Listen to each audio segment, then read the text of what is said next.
Oh, baby, I've been saving up for this one. Hey, y'all, and welcome back to Carbon Story, the best place for comics history and action figures. And today we are going to open up a mega pile of Marvel Legends. I've been sitting on a few. There have been a bunch that have come in over the past few weeks, so we're just going to start grabbing toys and opening them up. Let's go. Okay, so right off of the bat, we have the Venom on the retro card back that was a Walmart exclusive. It's got the celebrating 85 years logo, and of course it's on these great Spider-Man retro cards. These things are terrific. You can see that mine was a Walmart exclusive, so it came in like a loose, like just plastic mailer, so it's all beat up. But that's okay. Luckily, I am an out-of-package collector, so it doesn't bother me that much that this didn't come in mint condition.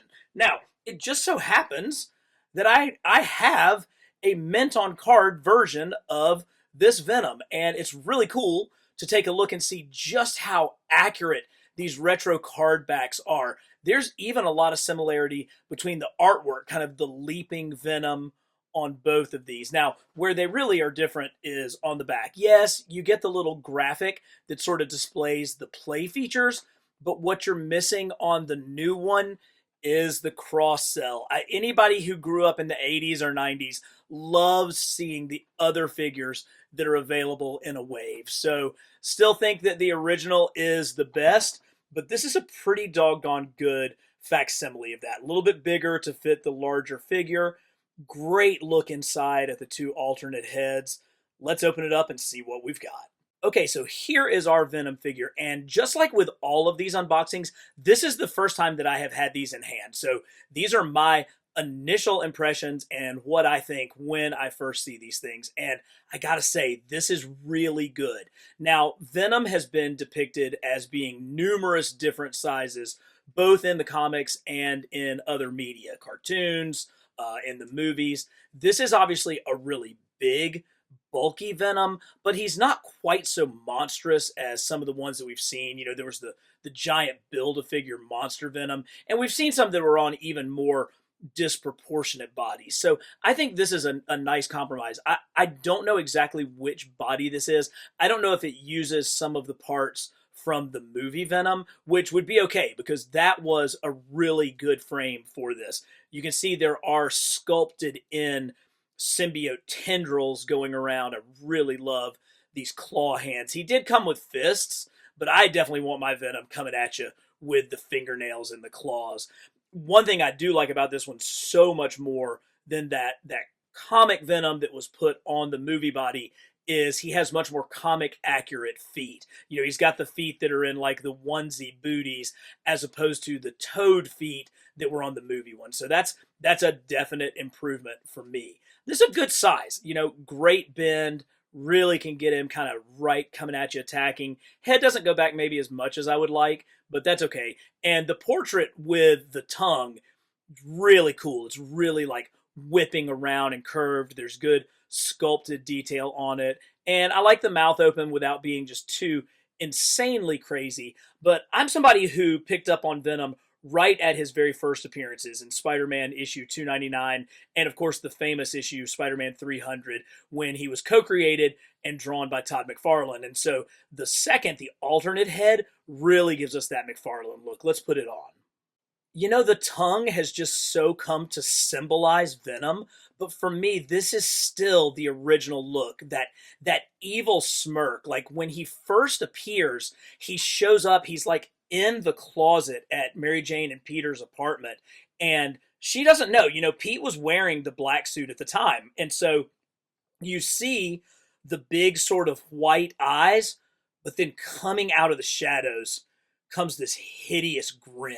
And that was the horror, the way that Venom was introduced to us, and the way it was introduced to Mary Jane. And that shocking imagery of those eyes transforming into that grotesque smiling mouth, just such a good thing.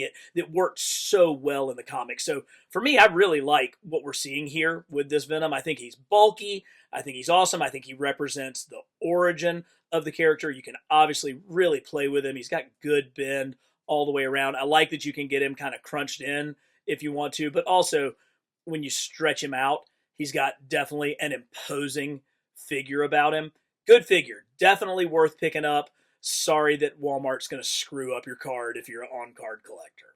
Let's take a look at another retro carded figure, this time the Warlord version of Professor Xavier. The first time that we've gotten this character in action figure form.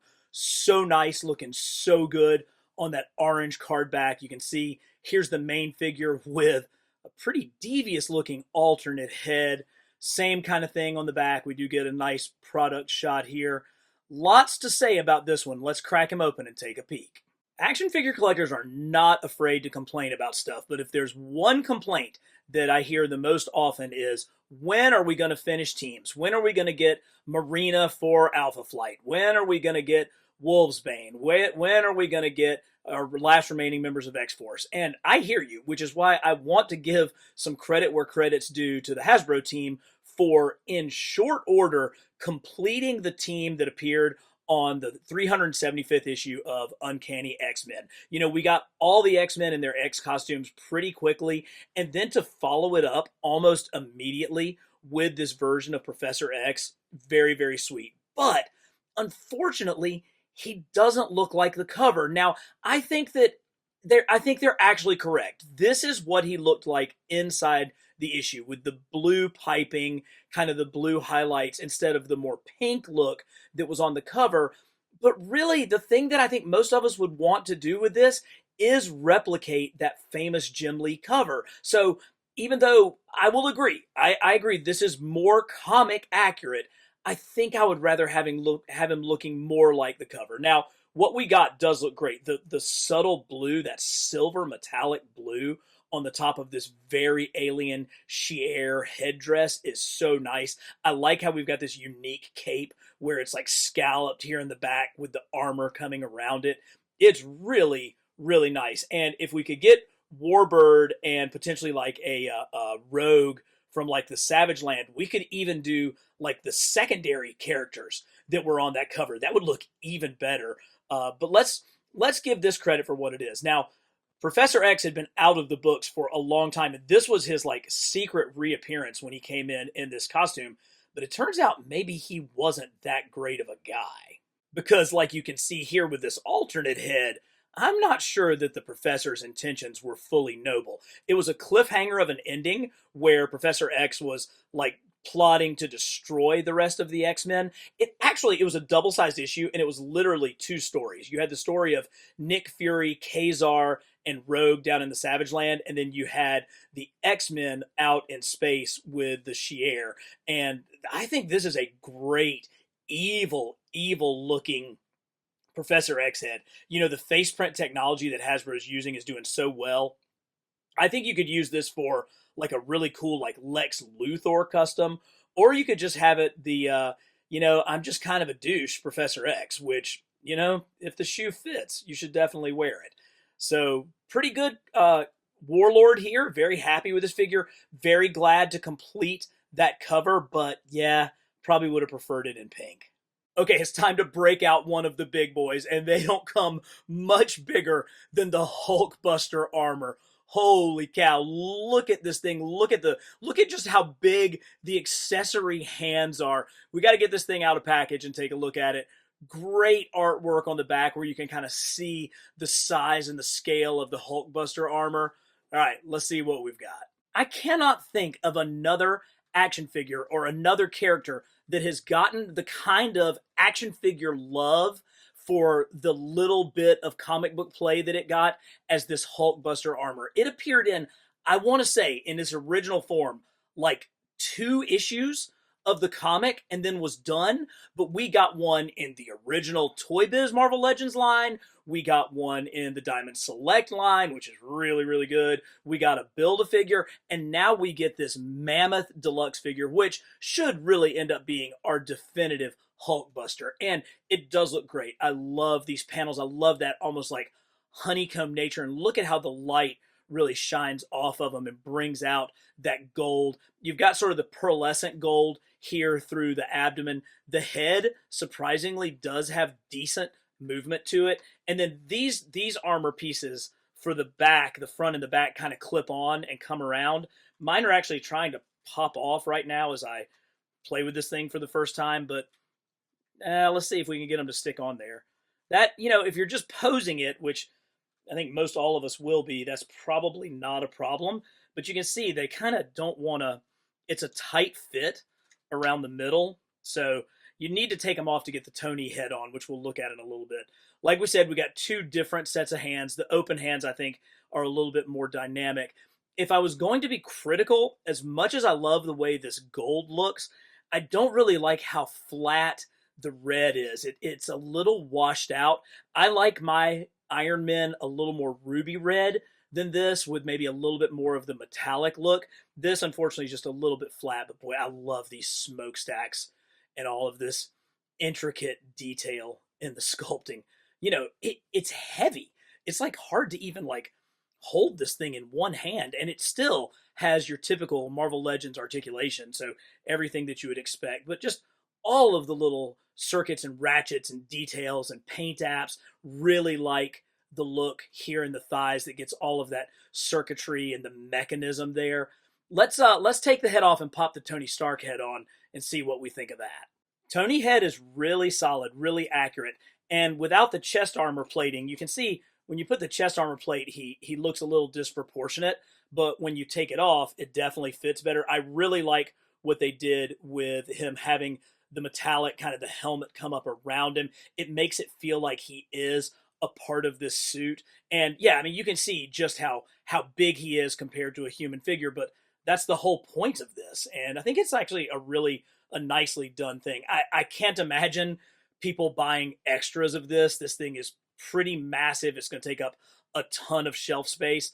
But if you wanted to display him with the Tony Stark head, I think you could be rewarded for that, because it does actually look really good. Actually, this is pretty cool. I popped the Hulkbuster head off, and they managed to actually sculpt the inside. You can never see this unless you take it off. So the fact that they went through all that effort, really nice touch. So if the Hulkbuster was one of the least comically significant figures, then Jean Grey Phoenix is absolutely one of the most. Look at this gorgeous packaging, calling it Jean Grey, and almost like it's a second figure with the Phoenix Force. That's okay, we're going to get it out and see exactly what we think. Gorgeous costume, terrific box art. Look at how good that figure looks. I really like the powered up head on this one. Now, Jean Grey was an original X-Man, but it was her transformation into the Phoenix in X-Men 100 that I really think started the modern age of comics. Now, you can argue that what Denny O'Neil and Neil Adams were doing on Batman sort of brought comics into a new era, but I think it was Chris Claremont's run, first with Dave Cockrum and then with John Byrne, that really kind of modernized comics, created a medium that is the one that we know it today. So let's get her out, and we'll talk about her comics history, why she's so important, and some of the cool stories behind it. So let's start out just by honoring the incredible design by Dave Cockrum here. Dave Cockrum was the artist on the new X-Men when the book took over in Giant Size X-Men 1 and then started up in X-Men 94. And he designed all of those great costumes and characters, Nightcrawler, Storm, Colossus, Banshee. But he is the one who came up with the iconic look for Phoenix with this sash and the Phoenix motifs when she first appeared in X-Men 100, when she was taken over by the Phoenix Force. Now, this story was such a slow burn. So she got the Phoenix Force in issue 100, and then she met her final demise in issue 137. So that was, roughly 37, 38 issues, so 3 years. But it was actually longer than that, because for a great part of that time, X-Men was only published bi-monthly. So you're talking about over 4 years that the story played out. And it certainly started with Cockrum and Claremont, but it really caught steam when John Byrne took over the art and plotting chores on the book. And you saw through her possession with the Hellfire Club, the emergence of Dark Phoenix and the evil forces around her. And that led to her going off into space and destroying a star, taking out an entire sentient world. She destroyed like an entire Shi'ar battleship, and the idea was that these consequences she would have to face consequences with that. And Byrne and Claremont's idea that she would be depowered and kind of come back to kind of her original state. Well, editor-in-chief Jim Shooter saw the wanton destruction that Jean Grey caused as Dark Phoenix, and he said, no, there have to be real consequences for this. And that led to her death in the now famous X-Men 137. But as you would expect with a Phoenix, she will rise from the ashes. And when the plans came to launch the X Factor title, which was going to reunite the original X-Men, they needed a way to bring Jean back from the dead. But she needed to have a clean slate. You couldn't have this person who was a destroyer of worlds coming back. And so it turned out that future comic writer, but guy who was just a college fan, who was just a college student and a big comic fan, Kurt Busiek, had the idea that Jean Grey's body was still down at the bottom of Jamaica Bay and that the Phoenix Force was a entirely different entity. And he actually told that story to Marvel writer Roger Stern at a comic convention in Ithaca, New York. Stern took it to Shooter, and that became the story of how Jean Grey, the original Jean Grey, was reincarnated as Marvel Girl, as Jean Grey, but the Phoenix itself was destroyed on the blue side of the moon in X-Men 137. Just really cool how a guy who was a comic fan, but later became a comic professional, had the idea that brought Jean Grey back. And what a great figure. Marvel Hasbro has done such a great job with this new double-hinged, pinless female body. It really is superior to the one that I have on display down in my secret lounge that's the centerpiece of my X-Men collection. Now, I'm not sure that I like this head as much as I like the Dark Phoenix head that I'm using down there, but I think I may have to switch this body out for the one that's on display, even though this Jean head is really quite pretty with the green eyeliner really kind of bringing out her eyes. Now, as a deluxe piece, this is how you do it. This came in multiple parts to create this gorgeous Phoenix rising base that Jean can sit right in the middle of. I love this. I love the fact that the head actually is articulated a little bit. The way that the colors go from red to orange to yellow are just fantastic, and it's the perfect companion for this figure. Just incredibly well done. I try to bring a little something different to my reviews, so if the intersection of comics history and action figures is your thing, give this video a like, and subscribe to Carbon Scoring, because we're bringing you quality videos like this every week. Let's go from perhaps one of the most monumental stories in comics history to something that's just plain fun. The Sentinels SDCC box set that comes with 2 Sentinels. I actually saw these guys at the Hasbro preview breakfast in San Diego when I got to go this year. Let's crack open this package and take a look at them. Okay, these are actually pretty fun. I love the candy-colored video game looks for these. The pink and purple, they just have such a... when you think of Sentinels, when you think of mutant hunting murderous robots, you think of fun, and that's exactly what these guys bring to the table. Now, they come with alternate hands. You've got the fist hands, and then you have the blasting hands, and of course you get multiple kind of blast effects, so they can look very different. And I love the fact that, when we have army builders, instead of just making us, pay a premium and buy extras, giving us 2 at once just makes so much sense. I think that is a very collector forward idea, is putting these guys in a 2-pack, because Sentinels really are much more impressive when you have multiples of them. They just look really cool. I have no idea where I'm going to put these in my collection. They certainly don't really fit in with my comic looks, but if we get some of the rumored Marvel vs. Capcom figures, that could certainly create its own display all by itself. But the fact that we got 2 of these looks really good. Now, let me bring out Papa so I can show you the difference in size of these bad boys. Yeah, I think it's safe to say they are not quite as big as our HasLab Sentinel, but they are kind of nice little pocket-sized Sentinels that we can play around with. Pretty cool look. This is another figure that I saw for the first time at the Hasbro preview breakfast, the new Kang with his chair. I wasn't as excited about this one because I really felt like we had just gotten a definitive Kang figure in the Marvel Legends line, but let's break him out, let's set his chair up and see what I think with these alternate faceplates that come with him. Okay, for real, so just opening the package, this is a lot of stuff. Okay, so this is actually really growing on me for display purposes. I don't know that this Kang is necessarily essential, particularly if you have the single release Kang, but his futuristic time travel chair really is very, very cool. I like the pearlescent gold. I love these blue highlights and that translucent blue foot base there. I think that really works, and it does look like something that would float. And of course, with the clear display base, he would be a nice centerpiece for a villain's display. The colors of this one are a little bit brighter, a little bit bolder than our single release version, and this futuristic gun is really nice. He came with another gun, which I think I even like better. This was the blaster that was like the sneak peek, and the thing that I like the most is that blast effect. It's something unique. It's different from kind of all of the similar blast effects that we've seen with G.I. Joe and with Marvel. So it's a pretty cool piece. I'm sure that this was developed when Kang was set up to be the big bad of the next MCU series. And they're like, let's give him a Marvel Legend figure worthy of that really kind of ties into his entire comic history. I'm sure that was part of it.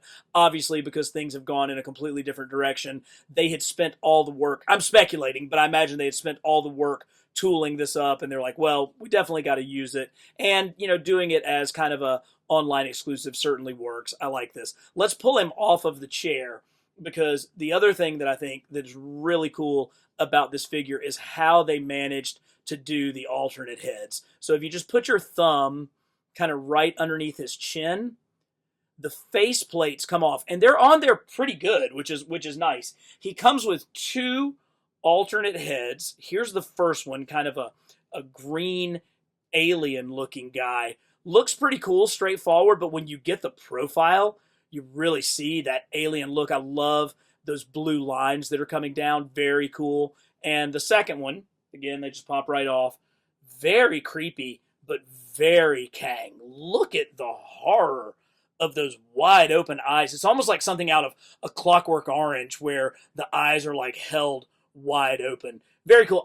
I don't know that I will ever use these. I don't know that they'll ever be kind of the primary Kang faceplate for my display, particularly because the primary one does look so good. Really captures that blue on blue color, a little bit of anger there. Nice figure. I've got to say, it's better than I anticipated. It definitely has a little bit more color pop. The green is a little bit lighter. He's got that classic sort of blouse, that Kang wears, but not too bad. I talked about how important team building is, and when we saw Karnak just sort of show up in a random Marvel Legends assortment, you had to figure that the team had plans for the Inhumans royal family, and two of our biggest missing links come in this box set of Lockjaw and Crystal. Let's look. The Inhumans really represent the peak of Jack Kirby's creative prowess during his time at Marvel, particularly on the Fantastic Four. The designs for the royal family, just the whole concept of the Inhumans really is some of Kirby's strongest creative work. And as you can see, I've had to utilize customs to fill out my royal family, and one of those customs is this figure of Crystal here. And I've had this obviously for a very, very long time. This is a homemade custom that I got off of eBay. I don't know. I think I should probably just stick with this one. Let's pull out the new Crystal and see if there's any real difference between the two. I don't know. Pretty close, really. I think, oh, are you kidding me? This thing looks great. I really like these new pieces that kind of display Crystal's elemental powers with the fire and the wind. She's got that great Kirby design. Of course, she's on, the new double articulated pinless female body. But look at how gorgeous that head sculpt is. I love they got her Inhuman headband, something that my custom couldn't do. And even this paintwork on the inside of the thigh to bring out that very unique aspect of her costume is just perfectly done. This face print is one of the best that I've seen. You know, Warbird and Black Widow and Jean Grey, for that matter, had terrific face prints, but I think this is a unique one, and Crystal looks so good. Now, most of the time, I tend to prefer the more action head sculpt, the more windswept head sculpt, but this is one where I'm sticking with the basics. I really, really love this. But I think the one that everybody was the most excited about in this 2-pack was her pet companion, Lockjaw. Who's a good boy? Lockjaw's a good boy. Yes, he is. Oh man, this has been so overdue. When you go to top 10 list of most wanted Build-A-Figures, Lockjaw is almost always right there at the top. Now, they made a couple of interesting decisions with this figure. One, he's kind of only minimally articulated. He doesn't have any articulation at his knees, a little bit at his kind of ankle joints. He does have an articulated tail, so we can get some good wag out of our good boy here. And he came with two different horns. He has this one, this kind of the teleporting looking horn, and he's also got sort of a regular pitchfork that can sub right in. And of course, that matches his Master Black Bolt's horn on the top of his head as well. Lockjaw also has multiple face plates, so as creepy as it is to do this on camera, you just take that one off and you can have kind of a angrier, meaner, let's make sure this goes in right. This is my first time doing this. You can have kind of an angrier, meaner Lockjaw there. That's nice, but come on, we like our good boy. We want to see him with his tongue out and wagging, just like, you know, when he's like the leader of the Pet Avengers. Now, here's the thing with Lockjaw. We have gotten a Lockjaw before. It wasn't in Marvel Legends. It was in Mezco's 112 line. And, oh, it's really good too. It's obviously, it's a little bit bigger than the Marvel Legends Lockjaw. It's got a little bit more detail in the sculpting, all these kind of folds of skin. The eyes have a little bit more life to them. This isn't as traditional. Mezco tends to kind of update things, so that's a negative. But the print on his fur is more detailed. It's got more color to it. He does have more articulation. Neither one has bends at the knee, just really at the hip. Now, he doesn't have a movable tail, so that's a strike against. But boy, this is tough trying to decide which one of these is better. This definitely looks more like the Lockjaw from Pet Avengers. I think this one looks maybe more like Lockjaw from Jack Kirby comics. I don't know. This is really tough. Let me know in the comments which one of these you prefer, but I don't think you can go wrong either way. Now, this is a figure that I have been so excited about since it was first debuted. The Deluxe Odin figure, the 85th anniversary Odin. Just look at all of the stuff that comes in this box with this gorgeous Odin. I saw him on display at the Hasbro preview breakfast in San Diego as well, and I just had to stop and talk to the guys about what a gorgeous figure this is. I think he really represents so many different eras of Odin all in one figure. Cannot wait to open this box. I have been known to be critical of Hasbro in the past for kind of playing it safe, kind of going for the middle, kind of taking some of the more bland looks of their characters and just, you know, kind of keeping things, you know, kind of middle of the road. That is absolutely not what they did with this figure. This figure has the kind of sculpting detail that takes us back to those early 2000 Toy Biz Marvel Legends figures. Look at the runes and the different Nordic symbols on his belt and on this chest medallion that has a chain going all the way around the back. The back, which is fully sculpted. You know, I've said many times, if you can enjoy looking at the back of a figure as much as you enjoy the front, you know that you have created a great action figure. I love the two different tones here, the bronze against the gold. You know, you let the plastic be the gold, but then you have this like bronze color and texture, especially over the chainmail, how it really shines in the light. He does have a little bit of that pearlescent plastic that not everybody loves, but I think it works on this armor. Oh, I mean, all of this detail. And, you know, when I first was looking at it, I thought, well, they maybe could have done a little bit more wash, maybe a little bit more paint app to bring out some of these details. And perhaps that's true down here at the boots. But when you look at the arms, there's actually multiple different colors of paint apps up here that bring out different subtle shades of that blue color. It's just gorgeous. And of course, he is mighty, mighty hefty in hand. It feels super good. I love this fur that just kind of snaps onto the back of his shoulders, and we'll see why in a minute as we change out the different heads. But then you actually even get a soft goods cape that just flows down behind him. I love how the white behind him really brings out the gold and the blue of his suit. There's terrific detail in his eye patch. Oh, this thing's a work of art. And it was actually, I think, in many ways based off a work of art. It really took a lot of design cues from a Bowen statue version of Odin, because I don't know that this is any real specific comic Odin. It kind of captures not only the majesty and the magnificence of Jack Kirby's original look of Thor, but it gets some of the detail and the plating of like Walt Simonson's time on there, but it catches some of the modern details as well. So it really is a great amalgam of different looks for, you know, the king of the Lord of Asgard. Let's look at some of the different heads, because this thing really does become like three completely different figures.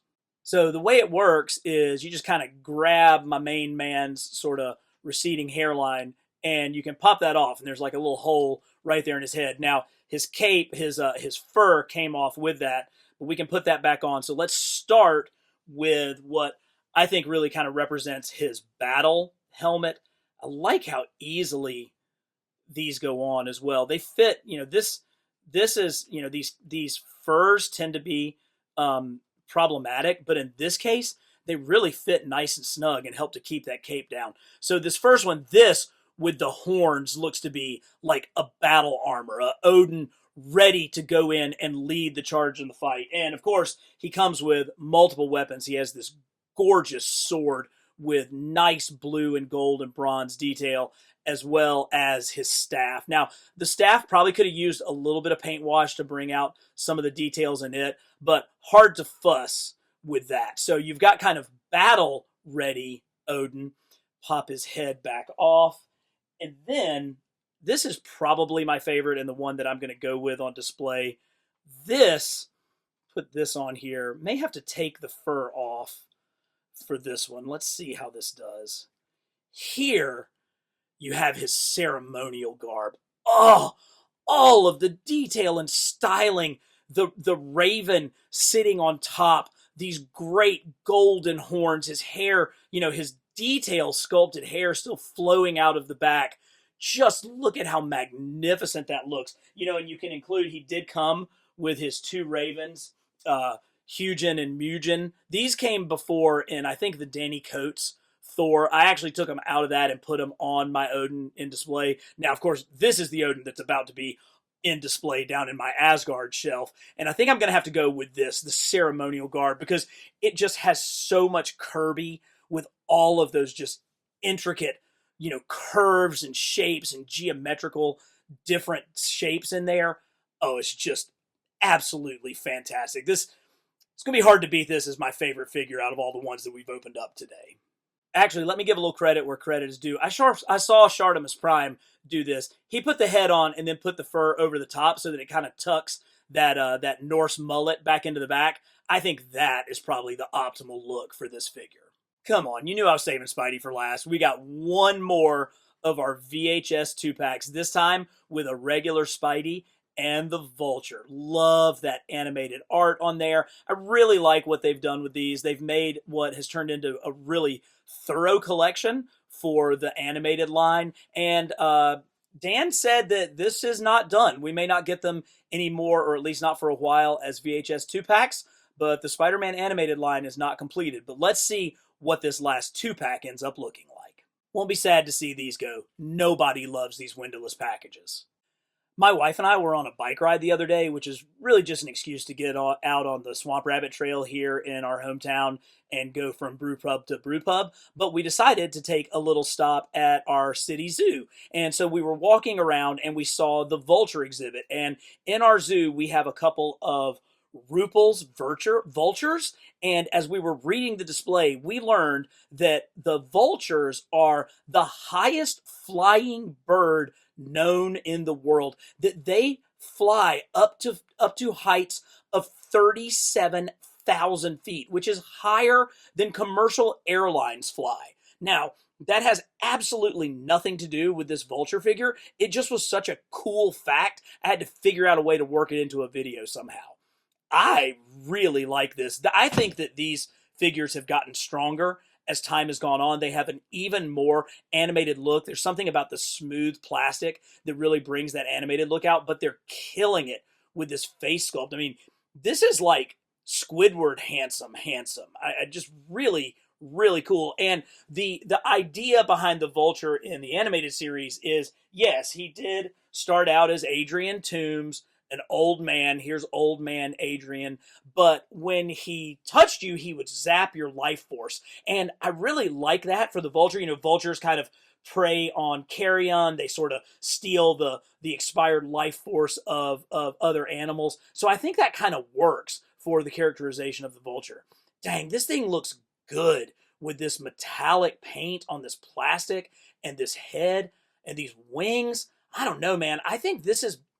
I'm going to say it. I think this is the strongest villain that we have gotten as far as just quality of action figure in all of the animated lines. And that includes the new Bendy Tentacle Doc Ock. I actually think I like this one better. And Spidey is fine. I mean, it's better without the cell shading on there. I mean, it certainly looks, it's going to look better in your display without that cell shading. That definitely limited, for me, the appeal of the previous regular Spidey figure. He's on like the Sunfire buck, I believe, but with the new pinless knees and elbows, which is okay. I think that frame kind of works for the more muscular way that Spidey was drawn in this cartoon. He was definitely kind of more of a Ramita Spidey than he was a Ditko Spidey. I've never loved how thin the black is around the eyes on the animated Spidey costume. Now, I'll grant you, it is absolutely accurate to the show. I just don't like it. The big problem I have with this is I hate these shoulders. I hate the way that his like trapezius muscles and where his clavicles are looks cut. I know it kind of gives it a decent butterfly joint, and I'm sure there's ways that if you got him into, you know, a super cool position, it would work. But in just his regular position, all I can see is that gap, and that just kind of, it just drives me crazy. It's not something that I love about this figure, but the figure does redeem itself in a couple of other ways. We also got a grumpy Flash Thompson head. So if you want to, you know, bring out Spidey's #1 fan and Peter Parker's #1 bully, you can do it with this Flash. I think this looks like Flash from the animated series. I don't really know. My Flash is always the very Ditko looking one, but I'm sure that you could find some generic adult male body that you could put this on and customize and have your very own Flash. Or you can just have Flash when he dressed up in his Spider-Man costume in his good old underoos. Not too bad, but definitely, you know, definitely a weaker Spider-Man figure. The colors are good. The design is appropriate. The shoulders are terrible. It just kills me. The shoulders are absolutely breaking me down on this. That was a ton of figures that we just opened. Who was your favorite? Let me know in the comments. And if you want to be a good boy like Lockjaw here, all you've got to do is hit like, leave me a comment, and as always, just like Lockjaw does, subscribe to Carbon Scoring.